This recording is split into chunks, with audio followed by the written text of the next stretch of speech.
We're going to call that Texer's neck, okay? You don't have to be in pain to come to see us so that we can actually get the body in alignment. In fact, sometimes we're not in the right posture when we're even in the seats. Maybe we're like this, we're slouching, we're not straight up. And I'm going to bring in a friend to help demonstrate how we should be sitting in our chair. All right. Okay. This is my spine. I brought this from outside here. Okay. And so we're going to do some demonstrations here. Okay. All right. So we have the pelvis, which is the seat of the spine. Okay. And you're going to sit on top of your butt bone. So that's why, and then you're going to arch your back, right? I'm exaggerating this because we want to support the natural arches of the spine. So you're going to see me exaggerate these curves so that you can see. So I've exaggerated these curves of the spine just to give you guys a visual of how you should be sitting inside of your seat. Slouching changes the curve of the lower, of the lumbar spine. And then you don't want that happening.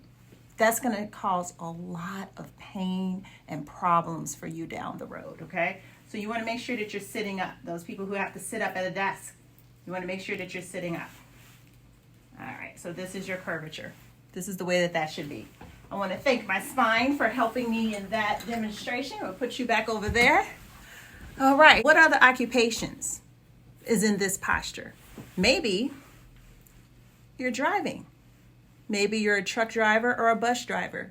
You're someone else that's in a closed environment that puts your body in this posture for long periods. If you are someone that spends 90 or greater than 90% of your workday in the posture that I am illustrating here, be it at a computer desk or behind a steering wheel, yes, naprapathy will work for you.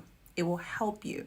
And you don't need to be in pain already to be able to get help, because maybe we're going to catch something that's cooking up underneath because your body compensated. You learn to live with that nagging pain or that nagging discomfort. Now, it goes without saying, or it should go without saying, that if you are in pain and you're in any one of those occupations that requires you to be in this posture, be it behind a computer or behind a steering wheel, yes, you do need to come see us. But I'm just saying, you don't need to be in pain to see us. We will help you.